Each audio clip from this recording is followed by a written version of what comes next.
Nadir on the go থেকে বিসমিল্লাহ এগ্রোর সাইফ হাসান, তাদের ভেতর মিল কোথায় জানেন? তারা হেটার্সবিহীন কন্টেন্ট ক্রিয়েটর। উম্মে কুলসুম পপিও তেমনই একজন কন্টেন্ট ক্রিয়েটর। এমন কিছু কন্টেন্ট ক্রিয়েটরদের দেখে নিন যাদের হেটার্স নেই বললেই চলে। শুরুতেই উম্মে কুলসুম পপি। পোশাকে শালীনতার ছাপ স্পষ্ট, চলাফেরায় খুবই সাধারণ। এভাবেই পপি হয়ে উঠেছেন দেশের প্রথম নারী অ্যাগ্রো ইনফ্লুয়েন্সার। কন্টেন্ট ক্রিয়েশনের পাশাপাশি একজন উদ্যোক্তা হিসেবেও তিনি সফল। স্বামীর সঙ্গে চালিয়ে যাচ্ছেন ব্যবসার কাজ।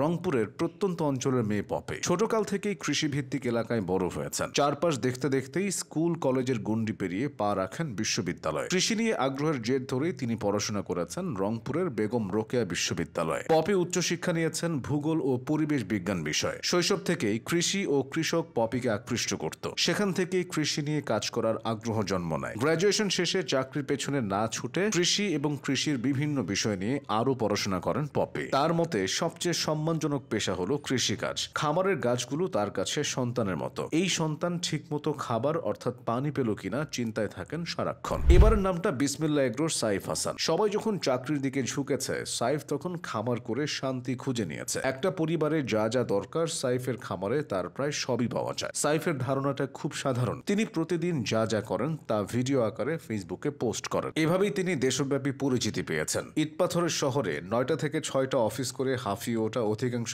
মানুষই একদিন খামারি হওয়ার স্বপ্ন দেখেন। তবে সাইফের কাজগুলো দেখে যতটা সহজ মনে হয়, বাস্তবতা তার চেয়ে ভিন্ন। সাইফের এগ্রো ফার্মটি ফরিদপুর জেলায় অবস্থিত। তিনি ইসলামিক স্টাডিজ নিয়ে অনার্স ও মাস্টার্স সম্পন্ন করেছেন। তবে খামারি হওয়ার স্বপ্নটা জেগেছিল আরও আগে। সাইফ যখন অনার্স প্রথম বর্ষে পড়েন তখন থেকেই তিনি গরুর ফার্মিং শুরু করেন। এরপর ধীরে ধীরে তিনি নিজের ইচ্ছাকে আরো বড় করেছেন। এদিকে প্রসঙ্গ যখন পৃথিবীর এক প্রান্ত থেকে আরেক প্রান্ত চষে বেড়ানোর, নাদির অন দ্য গো তখন সবার চেয়ে এগিয়ে। নাদিরের প্রকৃত নাম নাদির নেব্রাস। তার YouTube channel Nadir on the go এর জনপ্রিয়তার ধারে কাছেও নেই অন্য কোনো চ্যানেল। 2010 সালে নাদির যুক্তরাষ্ট্রে পাড়ি জমান। মাস্টার্স শেষ করে পিএইচডি শুরু করেন। কিন্তু পিএইচডি সম্পন্ন করার ইচ্ছে এখন আর নেই নাদিরের। ভ্রমণের ভূত তার মাথায় সর্বক্ষণ ঘোরে। 2016 সালে শুধুমাত্র শখের বশেই ইউটিউবে চ্যানেল খুলে তিনি ভিডিও আপলোড শুরু করেন। এরপর 2020 সালে কোভিডের ঘরবন্দির সময়ে নিজের ট্রাভেল চ্যানেলে পুরোপুরি মনোনিবেশ করেন। আর তখন থেকেই নাদির এবং তার YouTube channel Nadir on the go এর পরিচিতি বৃদ্ধি পেতে শুরু করে। ফুড ব্লগিং এর ধারণা বাংলাদেশে বেশ পুরনো হলেও ট্রাভেল ব্লগিং তখনও অনেকটাই নতুন ছিল। ফলে নাদিরের চ্যালেঞ্জও ছিল বেশি। তিনি বেশ কিছু জায়গায় তার মাকে সঙ্গে নিয়ে গেছেন। নাদিরের মা